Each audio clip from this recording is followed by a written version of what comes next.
بسم اللہ الرحمن الرحیم۔ السلام علیکم۔ سلطان صلاح الدین ایوبی کی مکمل داستان، قسط نمبر 3۔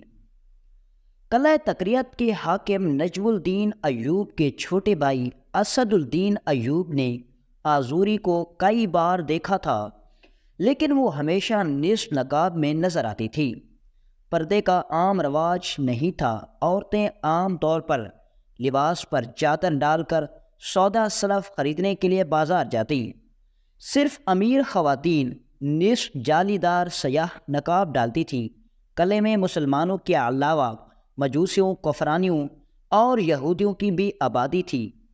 امن کے زمانے میں سب لوگ سکون اور میل محبت سے رہتے تھے، لیکن جنگ اور خصوصاً صلیبی جنگوں کے دوران عوام مصیبت کا شکار ہوتے تھے۔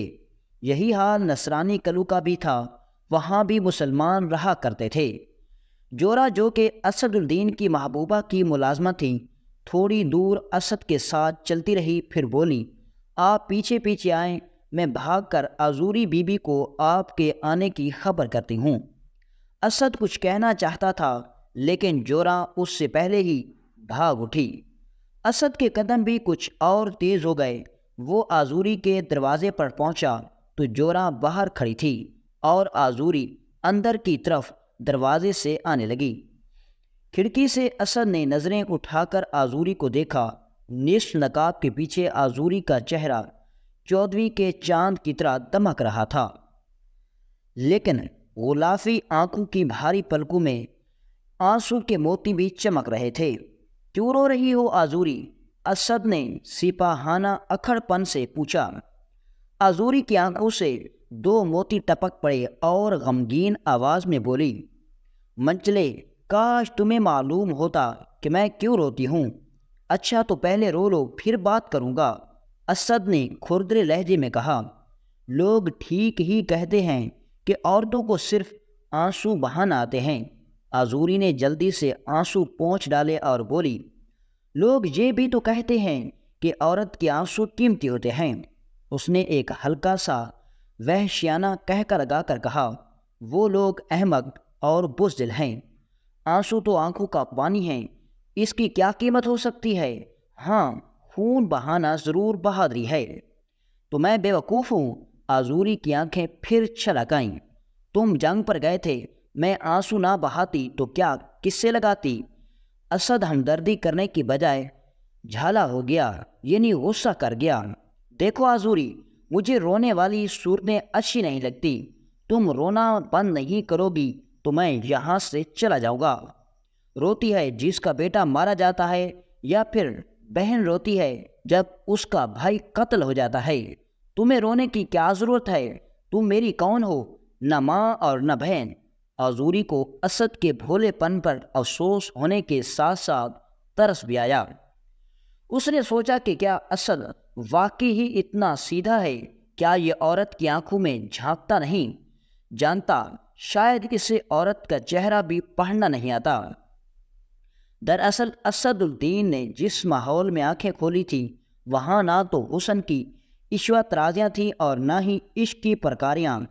روسا کے بچے سونے کا چمچہ منہ میں لے کر پیدا ہوتے ہیں، لیکن اسد الدین سپاہی زادہ تھا۔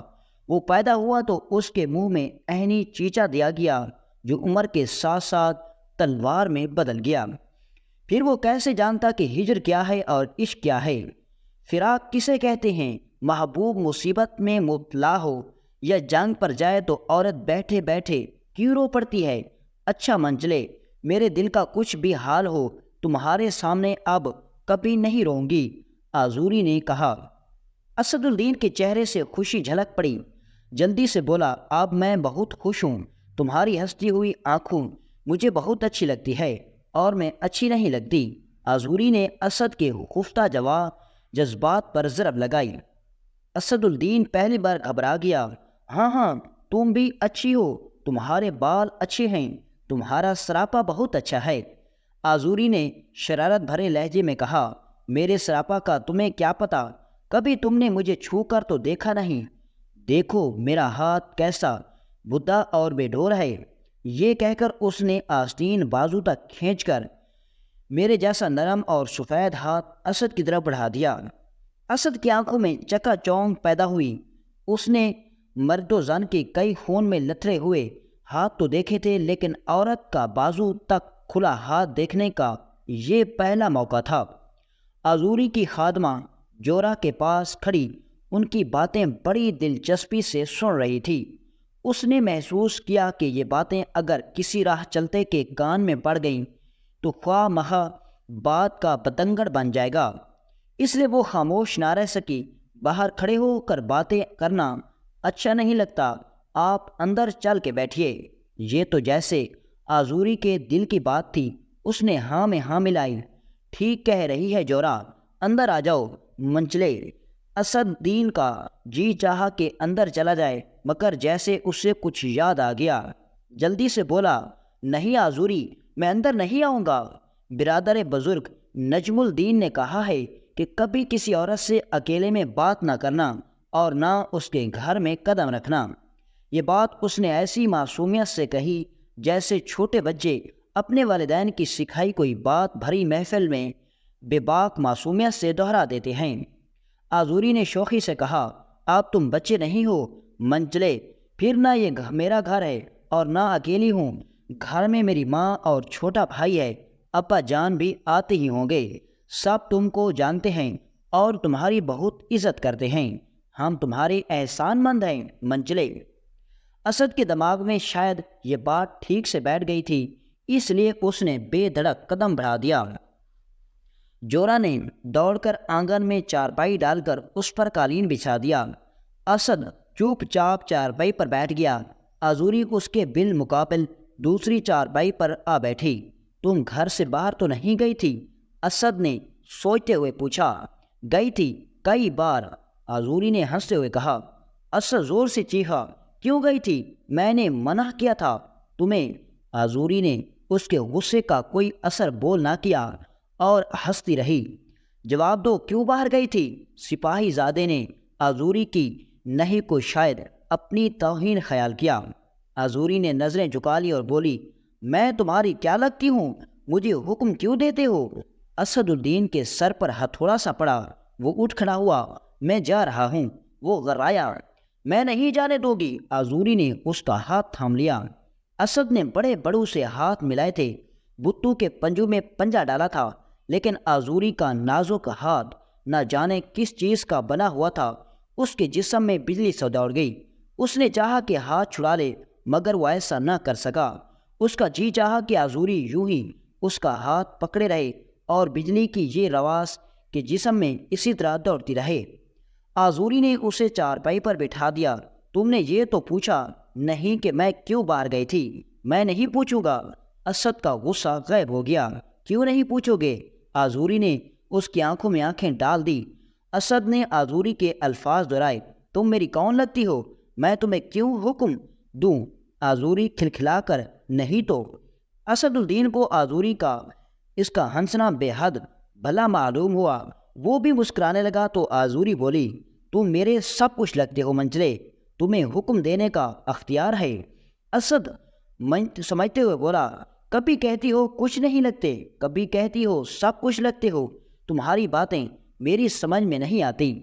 آذوری نے اسد کے ہاتھ پر ہاتھ رکھتے ہوئے کہا، یہ باتیں شادی کے بعد سمجھ میں آئیں گی۔ شادی؟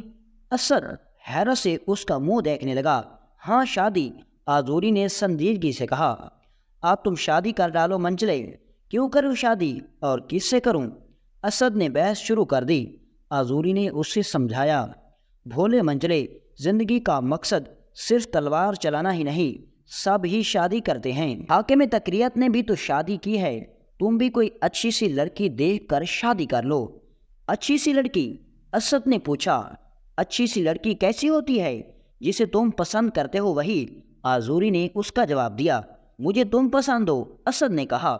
یہ جواب اس وقت غیر متوقع تھا کہ آذوری کی نظریں جھک گئیں، اس کا چہرہ گلنار ہو گیا اور نسوانی آنکھوں میں شرم و حیا والے ننھے ننھے موتی بن کے اس کے رخساروں پر آبری۔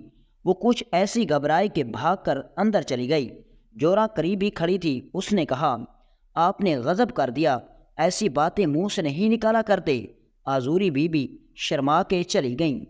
میں نے کیا کہا؟ اسد کچھ نہ سمجھتے ہوئے بولا۔ آزوری مجھے پسند ہے، میں نے کون سی ایسی بات کی ہے؟ آپ جانتے ہیں کہ اس کا مطلب کیا ہے؟ چالاک اور تجربے کار جورا نے پوچھا۔ اسد نے سادگی سے جواب دیا، مطلب و طلب، کیا کسی کو پسند کرنا کون سی بری بات ہے؟ تم ہی بتاؤ کہ میں نے کون سی بری بات کی ہے؟ آپ آزوری کو پسند کرتے ہیں، اس کا مطلب ہے کہ آپ اس سے شادی کرنا چاہتے ہیں۔ جورا نے صاف صاف کہہ دیا، شادی؟ اسد گھبرا گیا۔ میں نے شادی کا نام کب لیا؟ اس وقت اندر سے آزوری کی ماں نے جورا کو آواز دی۔ جورا اندر پہنچی تو بڑی بیوی نے پھنکار لگائی، نخب خدا کا، اتنی دیر سے گھر مہمان آیا ہوا ہے اور تم نے قہوہ بھی نہیں پوچھا؟ یہ آزوری بیٹھی وہاں کیا باتیں بنا رہی ہے؟ آزوری تو اپنے کمرے میں ہے بڑی ماں۔ جورا نے آزوری کی صفائی پیش کی۔ اے لو، یہ تو اور غضب ہو گیا۔ بڑی ماں بڑبڑائیں، مہمان گھر آیا اور وہ اپنے کمرے میں جا گئی۔ عجیب طبیعت کی لڑکی ہے، یا تو ہر وقت اس کا نام لیتی رہتی ہے، اور اب وہ گھر آیا تو منہ چھپا کر بیٹھ گئی۔ پھر بڑی ماں اٹھتے ہوئے بولی، چھوٹے سردار سے اب تک کیا باتیں ہوئی؟ جورا گھبرا گئی، وہ کیا جواب دیتی؟ خیر ہوئی کہ بڑی ماں نے جواب کے لیے جورا سے اصرار نہیں کیا۔ آنگن کی طرف بڑھتے ہوئے بولی، میں جا کر دیکھتی ہوں مہمان کو تو قہوہ لیا۔ لیکن آزوری کی ماں بڑی بھی اسد کے پاس پہنچ گئی۔ اسد نے اٹھ کر سلام کیا۔ وہ اس کے گھر میں پہلے کبھی نہیں آیا تھا، لیکن راستے میں کئی بار ان سے ملاقات ہوئی تھی، لیکن یہ ملاقات اب تک علائق سلائق تک ہی محدود تھی۔ اسد نے سلام کیا تو بڑی بی نے اس سے ہزاروں دعائیں دی۔ انہیں اس لیے نہیں اور زیادہ دلچسپی تھی کہ ان کے باپ دادا کا وطن بھی آرمینیا تھا۔ ان کی شادی ایرانی خاندان میں ہوئی تھی، جس سے صرف 2 اولادیں ہوئی تھیں۔ آزوری بڑی لڑکی تھی۔ آزوری اسد کی بات سے کچھ ایسی شرمائی کہ کمرے کی ہو کر رہ گئی۔ اس نے اسد کے پاس جانے کی بہت کوشش کی، لیکن شرم و حیا نے کچھ ایسا دامن پکڑا کہ وہ اس دن اسد کا دوبارہ سامنا نہ کر سکی۔ جورا کو آزوری کے اس رویے پر بڑا غصہ آیا۔ اس نے آزوری کو کھینچ کر لے جانے کی بھی کوشش کی، لیکن کامیاب نہ ہو سکی۔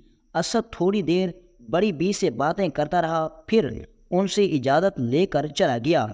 اس کے جانے کے بعد بڑی بی نے آزوری کی وہ چھاڑ مچائی کہ بس اللہ دے اور بندہ لے ڈوب مرو۔ احسان فراموش، مہمان گھنٹوں بیٹھ کر چلا گیا اور تم کمرے میں چھپی بیٹھی رہی۔ آزوری نے احتجاج کرنا چاہا اور چاہا کہ یہ بتائے کہ وہ مہمان سے باتیں کر کے کمرے میں گئی ہے، لیکن جورا نے اس سے خاموش رہنے کا اشارہ کیا۔ وہ کوئی لچا لفنگا تو نہیں کہ تم اس سے چھپتی پڑو۔ بڑی بی بھی شروع ہو گئی۔ آزوری نے جورا کو اشارہ کیا تو اس نے جرأت کر کے بڑی بی کی بات کاٹ کر کہا۔ بڑی اماں آزوری بی بی ان کے سامنے جانے سے شرما رہی تھی۔ آخر جوان جہاں ہے نا، غیر مرد کے سامنے جانے سے شرم تو آتی ہی ہے۔ میں کب کہتی ہوں شرم کو سر سے اتار پھینکو؟ بڑی بی کی زبان تو بس ڈھال پر چلنے والی گاڑی تھی، ایک بار دھکا لگ جائے تو آخر تک پہنچ کر ہی رکتی تھی۔ شرم کا ایک وقت ہوتا ہے، ضرور کرو شرم، لیکن اپنے احسان کرنے والوں سے کیا شرم؟ اس دن یہ جوان اس شیدے سے نہ بچاتا تو آج یہ شرم کرنے والی نہ رہتی۔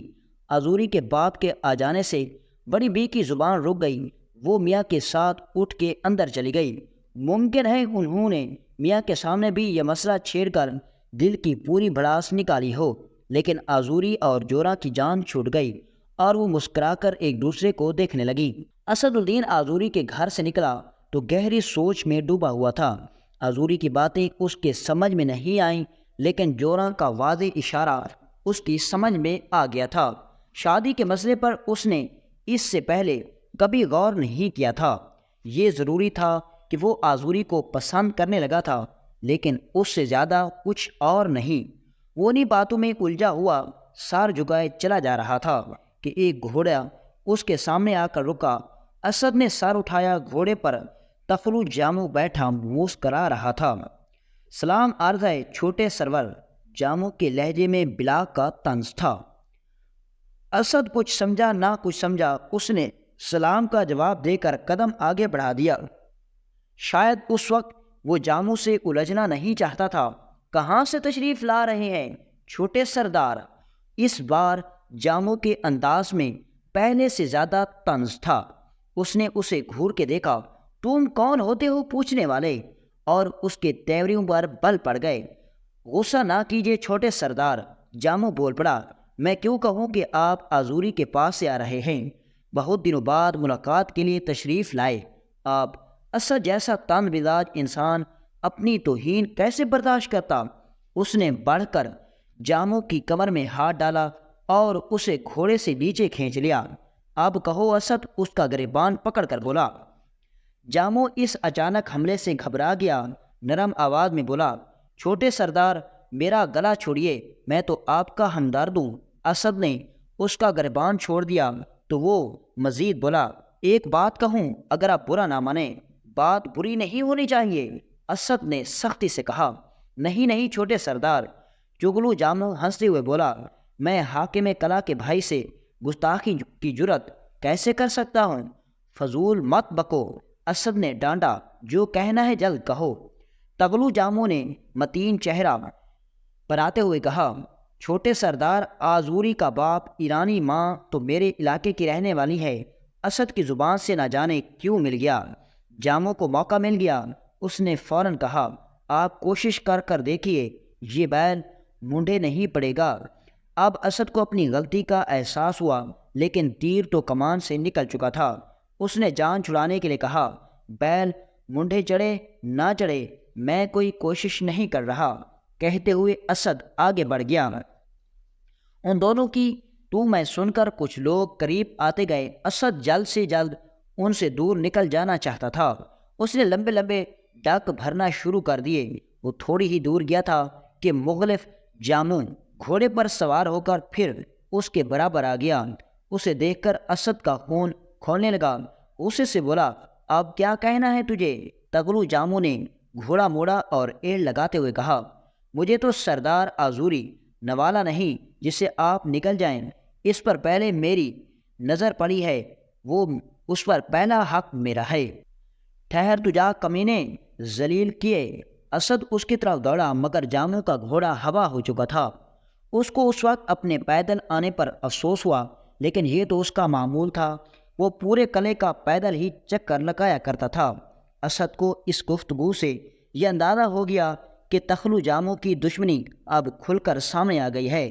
اس نے آزوری کو اپنانے کا تو اب تک فیصلہ نہیں کیا تھا، لیکن یہ ضرور فیصلہ کر لیا کہ وہ آزوری کی طرف بڑھنے والا ہر ہاتھ کاٹ ڈالے گا، خواہ اس میں نجم الدین ایوب سے پہلے تقریت کے قلعہ پر تغلو جاموں کے خاندان کی حکومت تھی۔ وہ ایک پرانا عرب خاندان تھا، لیکن تاتاریوں سے میل ملاپ اور شادی بیاہ کی وجہ سے یہ خود اس کی جان ہی کیوں نہ رہ جاتی، لوگ خود اس کو تاتاری کہتے تھے۔ جب نجم الدین نے اس قلعے پر قبضہ کیا تو سابق حاکم قلعہ چھوڑ کر چلا گیا، لیکن اس کے خاندان کے بہت سے لوگ قلعے ہی میں رہ گئے۔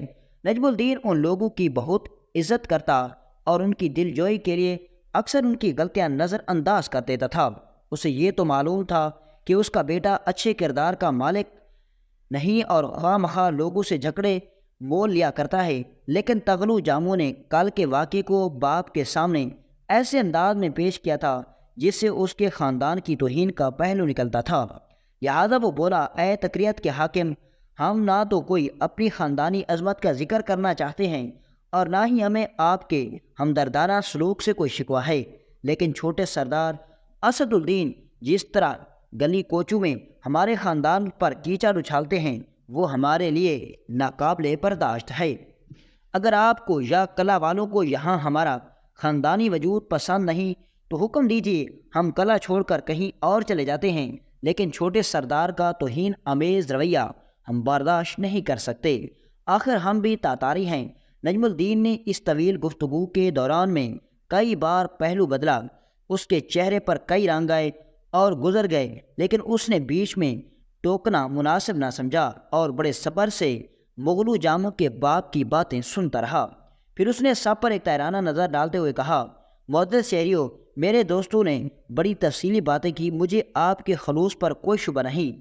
یقیناً آپ لوگوں کو اسد کے طرز عمل سے تکلیف پہنچی ہوگی، لیکن اس واقعے کی کوئی تفصیل نہیں بتائی گئی جس نے آپ لوگوں کو میرے پاس آنے پر مجبور کیا۔ براہ کرم آپ واقعہ بتائیے، اور اگر ثبوت میں عینی گواہ موجود ہیں تو انہیں بھی پیش کیجیے۔ نجم الدین ایوب نے کہا، میں آپ کو یقین دلاتا ہوں کہ اسد کی گستاخی اور زیادتی ثابت ہوئی تو وہ سزا سے بچ نہیں سکے گا۔